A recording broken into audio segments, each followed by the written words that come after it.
Hi friends, welcomes to Pavis gallery. இன்றைக்கி நம்ம பார்க்க போகிறது சூப்பர் சிங்கர் சீசன் 10 நம்ம வீட்டு கல்யாணம் ரவுண்ட்.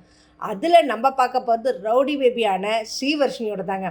ஸ்ரீவர்ஷினி உள்ளே என்ட்ரி ஆகும்போதே அவங்க அப்பா அம்மாவும் பொண்ணு மாப்பிள்ளை கோலத்தில் மாலையை போட்டு வந்து உட்காந்து சரி ரொம்ப சூப்பராக காஸ்டியூமெல்லாம் போட்டிருக்கீங்க, யாரை மாதிரி இருக்கீங்க அப்படின்னு கேட்டதுக்கு, நான் தான் குட்டி நதியா மேடம் மாதிரி இருக்கேனே அப்படின்னு சொல்லிட்டு, நதியா மேடம் எப்படி அழகாக அந்த எல்லோ கலர் ட்ரெஸ் போட்டு எல்லோ கலர் கம்பல் போட்டிருந்தாங்களோ, சைக்கிளில் செம்ம சூப்பராக என்ட்ரி கொடுத்துருந்தாங்க.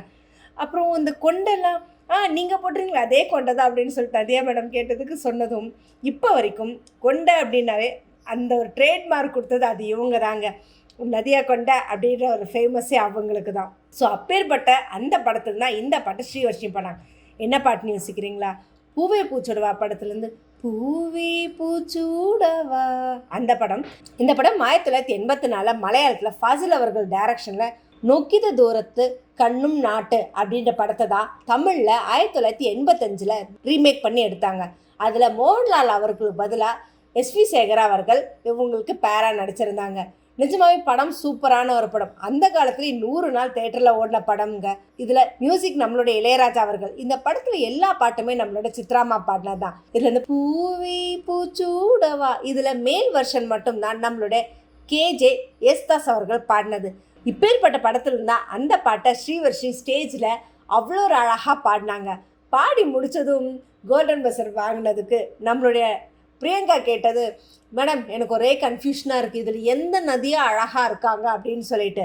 அதுக்கு ஒன்றே நம்மளோட நதியா மேடம் சொன்னது, ஆப்வியஸ்லி நம்மளோட சின்ன நதியாக தான் அழகாக அதே மாதிரி கொண்டை போட்டு கம்பல் போட்டு அதே காஸ்டியூமில் வந்திருக்காங்க, செம்ம க்யூட்டாக இருக்காங்க அப்படின்னு சொல்லிட்டு.